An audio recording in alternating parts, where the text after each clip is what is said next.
sa ikaduhang Korinto 6:14 paingon sa 18 mga igsoon.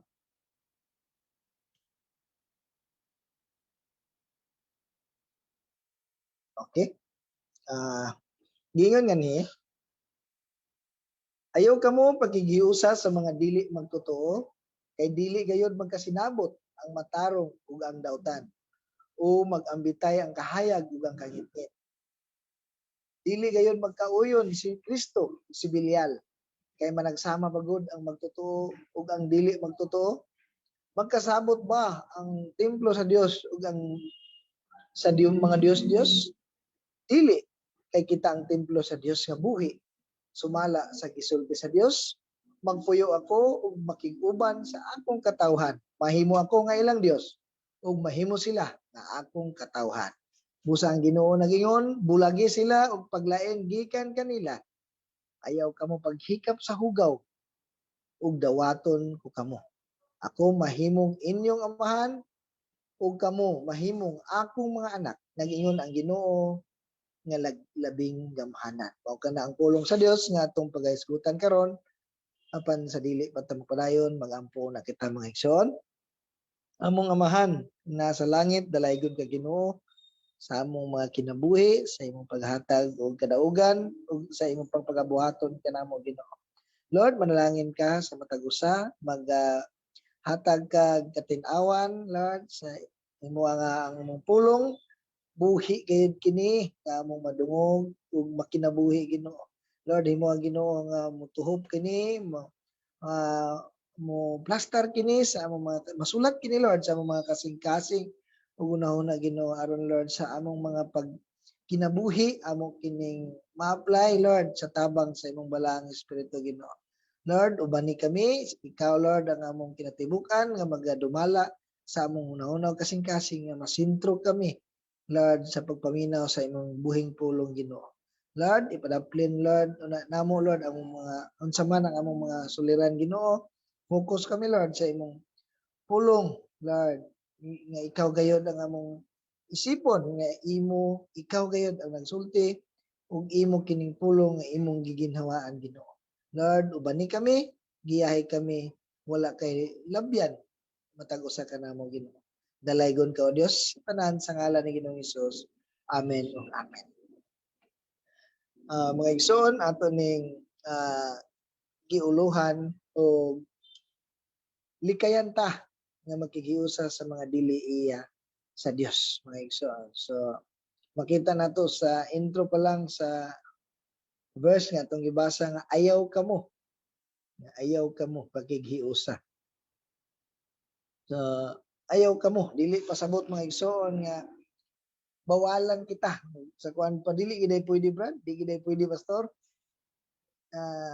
Wala tagi marsyalo nga dili gyud kun dili mga igsoon gipasidan-an lang kita mga igsoon alang kana sa atong kayuhan ug alang sa paglambo sa espirituhanong mga mutang. So pero mga igsoon, pasidaan ka na apan kung dili kita maminaw o dili mutuman, sigurado gayud nga dunay silot ang mga dili mo sunod mga igsoon. Kaya ang Dios nakabalo man sa tanan ug dili gyud niya palabyon ang sala mga igsoon, magamay ug magdako. Pero mga igsoon, ang Dios andam o dawat kung kita nangayong pasayon.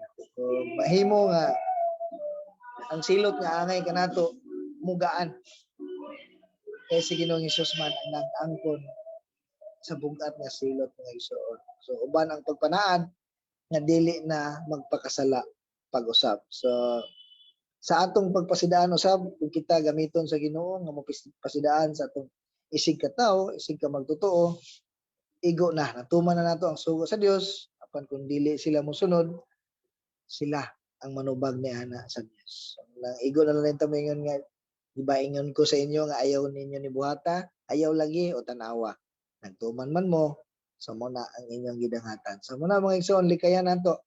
Ang gingon dia ayaw kamo, pagiusa likayan nato, na may usa kanila, ng mga dili iya sa Dios. sa unang punto na to kay dili gayud magkasinamot. So ayaw ka mo pakikiusa sa mga dili magtotoo. Kani nga prinsipyo mga igsoon magamit ni sa diha sa pakirelasyon, sa panag-uyab, sa pagminyo, sa panagkasosyo sa negosyo, sa panagbanding sa barkada, sa mga hugoy-hugoy. So una mga igsoon ato ning makuha ang prinsipyo sa panag-uyab, di ba? Na uban nga bahalag dili kastuhanon ako ning pwede ni siya. Pwede ni siya ako lang ni siya inviteon pirmi sa simbahan, ana pero ang nahitabo mga igsoon ana koy na personal nako na nabalaan nga na pagsugod gina-invite pa sa church hangtod nga ang katong dili kastuhanon nga iyang nauyab mao na hinungdan nga dili wala na siya nakapadayon hangtod karon sa dugay na nga panahon. So nga na mga igsoon mabiragig kag samot kung ikaw wala naminaw sa mga pagpasidaan nga giingon sa Biblia nga ayaw ni buhata. So una mga igsoon ug sa ato pud sa kanang negosyo, sa negosyo ato pud magkuhaan sa prinsipyo sa business. Kung gusto ka ang usa kung ikaw gustuhanon gusto nimo nga imong negosyo para sa kahimayaan sa Dios na Bible study o ginakasagaran publishingan mag-donate ka sa mga kalihukan para sa simbahan diha na dayon sa imong kasosyo kung dili siya Kristohanon dili siya magtotoo musugot kaha siya di ba ang iyang panigurohon nga ang ginansya sa una mga igsoon mao usab sa makuha na tong prinsipyo sa kaminyoon kung adunay igsuon sa pagtuo nga dili Kristohanon ang iyang nagustuhan so delikado po na mga igsoon.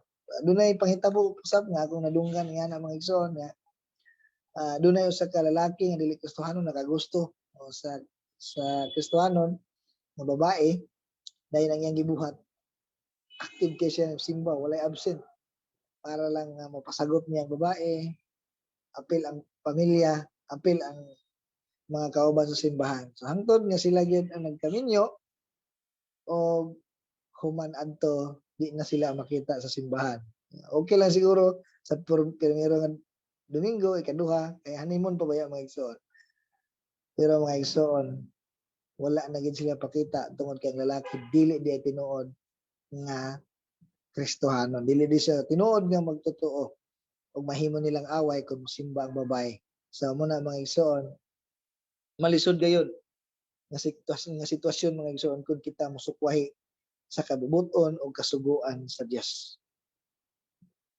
pero mga igsoon ang Dios dako kayo og paghatag og luna kanato nga mobalik kaniya kung nahitabo man gyud nahinay ka naman gyud dili pagihapon ulahi ang tanan kung mobalik kita sa Dios sa kinasing-kasing andam gihapon siya mopasaylo ug mutabang mga igsoon mutabang aron kita ma-restore og balik mga igsoon balik kaniya mga igsoon naa man gyud mga consequence nga pag-aatubangon sa pagbuhat nato sa maong sala apan ang Dios God of many chances kaya ta niya i-restore apan adunay mga consequence sa iyang sa pag-restore niya kanato. So ang iya lang gusto nga kita kinasing-kasing nga mga pasaylo ug unsa man ang mga consequence nga atong madawat gaan o puno sa pagpaubos ang atong pagdawat sama sa gibuhat ni David di ba mga igsoon sa iyang pag-traidor sa iyang sundalo iyang giilog ang asawa sa sundalo mga igsoon hangtod nga iyang gipaon sa gubat di ba sa iyang gitraidor pero mga igsoon unsay ingon sa Dios pinaagi ni propeta Nathan kay imong gibuhat sa tago kay gibuhat man sa tago kay iyang gihimong aron malipay ang iyang lawas nun iyang gikuha ang asawa sa iyang sundalo si Bathsheba so gingnan siya sa Dios pinaagi ni propeta Nathan ang kay gibuhat nimo na sa tago buhaton po na sa imo sa dayag una nga napasaylo na ngayon man siya pasaylo sa Ginoo, gipasaylo siya apan ang consequence gitraidor siya sa iyang anak, dayon ang iyang mga asawa gigamit sa iyang anak diha gayud sa dayag kay sa mga tao, makita gyud sa mga tao. Apan mga igsoon, puno sa pagpaubos nga kasing-kasing gidawat katon ni David, may kabalo siya nga ang Dios nagpakita, nagabuhat tungod sa iyang desisyon nga gihimo, tungod sa iyang salaod nga gihimo mga igsoon. So muna mga igsoon, kung makuhaan po nato kining prinsipyo sa kanang magbanding bitaw sa mga barkada. Bisan mga igsoon, Kristohanon ta, dili na ta mo inom, wala na ta mamalikas, wala na ta nagbinastos. Pero mga igsoon, panahon nga mag-enjoy na sila, dili ka ta matintal, dili ka ta mawili, basin pangitao nato sila kay sila makalingaw, maka-enjoy. Sila ang nagbuhi sa mga bad words, mga binastos, apan apilta ug ka-enjoy, apilta kalipay. So dili ka mga igsoon nga panahon nga imbis kay ang tigom sa Kristohanon ng imong pangitaon, sila na hinuon ng atong tinguhaon. Kay makumpare man nato ang kasadya, ang kabibo, dili ang mahitabo mahimo na dayon nga boring ang mga Kristohanon tungod kay ang imong kasing-kasing nasagulan naman nga nasapawan na sa sige nimo uban sa sige nimo kuyog sa mga dili magtotoo. So muna mga igsoon, sama ni Daniel ug sa iyang mga higala nga bisan ang gidalit nga lamian nga pagkaon, masustansya nga pagkaon nga gidalit sa hari, ila katong balibaran. Kaya basin mawili na inon sila, ug mas ganahan ninon sila nga magpabilin didto. Sama po ni Moses, di ba? Wala po siya nawili, nga bisan hayahay kay siya, kay giisip naman siya nga anak sa hari mga igsoon. Ug sama po ni Jesus, wala po siya ni sabay sa mga religious leader. Wala siya magpasakop, wala gayud siya makatipas sa tumong sa Dios sa iyang kinabuhi. So muna mga igsoon, sa sigin natong uban sa ila, diha na magsugod nga magkauga ang atong pag-uban sa mga Kristohanon. Kanang giingon sa Biblia sa Hebrews 10:25 nga dili ninyo undangon ang panagtigom. So mahitabuan na mas tinguhaon, mas ganahan ka nga mauban sila. Makumpare nimo nga mas bibo, mas lingaw, walay bawal, walay pugong-pugong. Pero di ay mga igsoon, kalautan di ay ang atong sangputan. So una mga igsoon, dili gayud magkasinabot, dili gayud magkauyon ang matarong og dautan. Sa primero magkasinabot, pero litag ra di ay mga igsoon. Kaya ang isa controlled by God, ang isa ang control by God na ay langit ng mga tinguha, apan ang isa controlled by Satan. Ang isa controlled by God, ang isa controlled by Satan. Ang isa na ilang mga langit ng tinguha, ang isa kalibutan ng mga tinguha. Ang usa na ay relasyon sa Dios, ang usa wala. Ang usa nagalikay sa pagpakasala, ang isa nagapadayon sa makasasala na kinabuhi, nakigbatok ng sa likway sa Dios. Mugid na mga igsoon, dapat nato likayan nga makig-uban, makikiusa yana ng mga tao mga igsoon. So yung dili magambitay ang kahayag ug ang kangit-ngit. So wala gid niya ang Dios iya gid nang giseparate ang kahayag ug ang kangit-ngit, wala niya gisagol. So dili gayud magkauyon si Kristo ug si Belial. Si Belial in Greek is bilyar. Sa Hebreo Belial.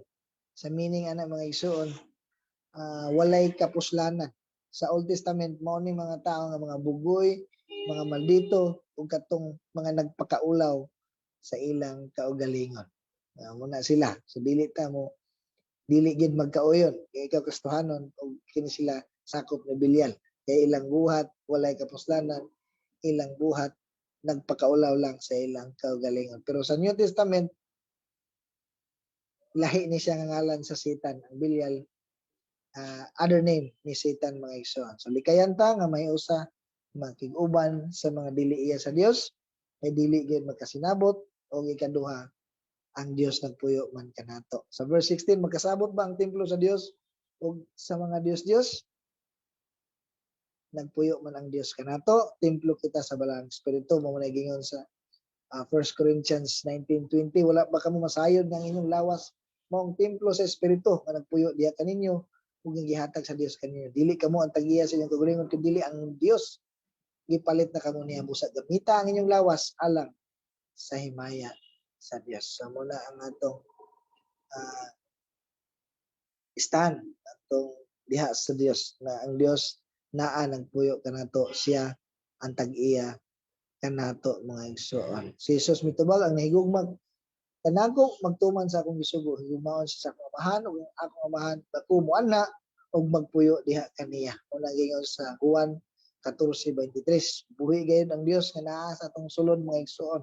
Gamhanan kayo siya ug naa siya nagapuyo ug nagauban kanato mga igsoon. Munang matingalat sa kinabuhi nga naagi kausaban. Kay kat kita lang bisag unsaon pa natong paningkamot, bisag unsaon pagpila pa ka New Year's resolution, wala gyapon kausaban. Karon nga New Year's resolution mao ni imong giampo sa Ginoo nga mausab sa sunod tuig, mao ra gyapon ang imong mas na worse pag yun, dugangan pag yun ang imong ipampo kay walay kausaban. Pero kung ang Dios imong gituhan sa kinasingkasing gayud siya mupuyo, muuban og kaya niya usabon baguhon ang atong pagkinabuhi. Dadon ta sa Dios sa mag-decrease ang mag-increase ang pagkamatarong ug ang sala mag-decrease, ubos. Musaka ang atong pagkamatarong ug moubos ang atong pagkamakasasala. So mga isumuna kita mga igsoon na ang Dios nahaas, nag-uban, nagapuyo, nagadwell sa atong kinabuhi, sa atong kasingkas. So dili basta-basta makaduol o makasulod ang mga daotan ng espiritu kanato mga igsoon. Pero nganong mahadlok pa man kita, nganong naa pa man tay mga pagtuo-tuo, mga nga naa naman ta sa kamatuoran. Ang kamatuoran nga gihatag sa Dios sigurado ug kumpleto man diha sa Biblia. So muna ingon sa mga tinun-an ni Ginoong Hesus, asa pa man kami paingon nga diha man kanimo, naa man kanimo ang pulong nga naghatag sa kinabuhi. Your words is life. So asa pa man, so diha ra gyud ta kang Hesus, diha ra gyud ta sa Dios, diha ra ta sa iyang pulong sa Biblia. Wala nay uban pa nga atong dawaton nga sukwahi sa kamatuoran diha sa Biblia. Dili na ta moingon nga mo may giingon sa among mga katigulangan. Si Ginoong Hesus, ang Dios, labaw pa sa atong katigulangan kay wala man siya sinugdan. Wala pa atong mga katigulangan, naa na siya. So muna mga igsoon, sama sa gingon ni Pastor Sid sa mga niagi nga wali nga ang uban gakabalaka kay ang uban kuno nasulat sa Biblia wala nila masabti. Pero ang angay di ay natong kabalak-an mao ang atong nasabtan apan wala nato ikinabuhi. Unay kuyaw, nabalota apan wala nato ikinabuhi. So tumong nini mga igsoon sa sulat usab ni Apostol Pablo nga malikayan ang pagsimbag Dios. 1 Corinthians 8:5, bisan tuod kung dunay ginganlang mga Dios nga tuwa sa langit o aniya baynoon sa yuta ug bisan daghan kining maong mga Dios ug mga Ginoo, apan alang kanato may usa lamang ka Dios, kini mao ang amahan nga nagbuhat sa tanang butang o nagkinabuhi kita alang kaniya. May usa lamang ka Ginoo sa Hesukristo nga pinaagi kaniya gibuhat ang tanang butang ug nagkinabuhi kita pinaagi kaniya. Apan nganong ang maong kamaturan wala hisayri sa tanan, ang uban naanad na gyud sa mga Dios nga hangtod karon nagunahon na gihapon nga kanang pagkaon iya sa Dios. Kuyang ilang konsensya ug bation nila nga mahugaw sila inigkaon nila niini. Munang gingon sa 1 Corinthians 8:5-7. Ang Dios sa New Testament ug Old Testament nagtimaan ni siya sa mga demonyo. Sa panahon nga nagasimba sila Dios didto gipasilaog nila ang pagpangububho sa ilang pagsimba sa Dios nga bugho, nagsilos ang tinuod nga Dios, buhi nga Dios kay ilang gihagit ang masuko ug maayo. Sa una mga igsoon sa Ang labi pa gyud nga ngilad sa Old Testament nga ilang gibuhat mao pagbutang sa mga Dios diya sa templo sa Dios didto. Grabe gyud ang kasuko.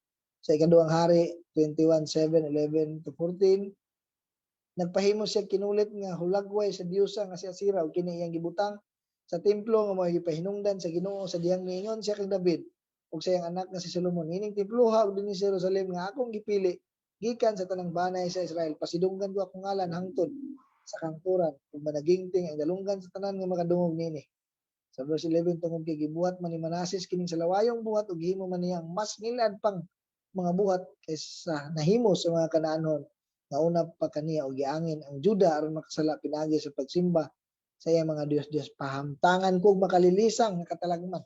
Silutan ko. So, grabe ang kasuko sa Dios sa diyang ilang gitapad ang ilang Dios didto sa templo sa Dios. Mao gihapon na sa ato mga igsoon, kita templo lawas ang atong lawas templo sa Dios, busa dili kita makiguguy-guy, makiguban, makigiusan ni anang mga dili iya sa Dios. Dili na to itugot nga makiglambigit sa mga dautan nga kalihukan. Walay parte sa atong lawas nga muuban makigsabo. Dili na to itugot nga ang naay part kabahin sa atong lawas nga blambigit sa dautan nga kalihukan. So likayan ta nga mahiusa makiguban sa mga dili iya sa Dios kay dili gayud makasinabot ug kay kita ang Dios nagapuyo man kanato ug dili kita angay nga mawili kanila. Mao na ang ikatulo nga punto. Busa ang Ginoo nagingon, bulagi sila og paglain gikan kanila. Ayaw kamo paghigap sa hugaw ug dawaton ko kamo. So una mo iso, dili kita mawili, dili kita manghinayang kung makahatag sila sa ato sa tumang kalipay. Kung makahatag sila sa atong mga panginahanglan. Pero di ay birahon kita ag maayo sa kalibutanong mga buhat. So dili na to ibaylo. Dili na to ibaylo sa mga butang nga mga lumalabay lamang mga igsoon. Kaya giklaro sa Dios sa verse 18, una yang giklaro, ako mahimong inyong amahan ug kamo mahimong akong mga anak. Nag-ingon ang Ginoo nga labing gamahanan. So gisuportahan gid mga igsoon, makita nato diri nga amahan, labing gamahanan. Protection, provision, guidance, kaya niya ihatag sa to mga igsoon. Unsa ra man ang mahatag sa kalibutan nga nahaan naman sa Dios ang tanan. Siya ang tag-iya sa tanan, walay dili niya kaya ihatag, walay dili niya kaya himuon. Sangpiton latong siya ug siya magatubag ng mga katingalahang butang nga wala pa nato masayri mga igsoon. Ang iyang makaya labaw pa sa atong maabot sa atong unahuna, labaw pa sa atong mga pangayoon mga igsoon. Ug sa atong panapos, diha ra gyapon nato gikuha sa atong title ug sa atong punto, likayan ta nga mahiusa sa mga dili iya sa Dios kay dili gayud magkasinabot ug kay klaro nga ang Dios ang atong lawas templo ug naa nagpuyo ang Dios kanato. Dili na to kawilihan, dili na to panghinayangan ang offer sa kalibutan kay kana lumalabay lang. Likayan ta makadaot ug makaguba sa atong relasyon sa Dios mga igsoon. Dili ta nga muna atong tinguhaon, muna atong tinubdan sa kalipay ang mga dili iya sa Dios. Labi na sa atong kita magasaulog ugma sa komunyon, so muna atong tinguhaon ang panaghiusa sa mga Kristohanon, panag-uban sa mga Kristohanon, panag-uban sa mga iya sa Dios. Muna atong tinguhaon diha ta dapat malipay, diha ta mag-enjoy kay dili gid ta dal-on ana sa kaalautan. Amen mga igsoon. Ug mag-ampo ta. Among amahan nga naa sa langit, dalaygon ka Ginoo sa among mga kinabuhi, sa imong padayon nga paglabas sa imong pulong kanamo, sa imong pagpaabot sa imong pagtabang, sa imong balaang espiritu. Padayon ka magaumol, magapamuhat sa among mga kinabuhi, sa among mga kasing-kasing kami mahimong mga panalangin sa among mga nahimutangan, sa among pamilya, sa among mga anak, sa among ah, mga silingan ug sa mga katrabaho. Himuha Ginoo nga modan-ag ka mag ah, pasinati kag talagsaon nga makita ikaw sa among mga kinabuhi ug sila mapanlanginan usab ug sila magpangita kanimo ug sila usab maabtan sa grasya sa kaluwasan sama sa among lahat. Ginoo dalaygon ka, himuha Ginoo nga ang imong pulong dili mo labay nga walay mabuhat kun dili Ginoo mamuhat ka, mabungahon ka Lord sa among mga kinabuhi, sa among mga inadlaw-adlaw nga pagkinabuhi. Lord, i-remind kami kanunay sa tabang sa imong balang espiritu. Wala kami mahimo sa paglambo espiritual kung dili mo kami tabangan o Diyos. Lord, salamat sa tanan. Kanimo ang tanan dungog himayang pasalamat sa ngalan ni Ginoong Hesus. Amen.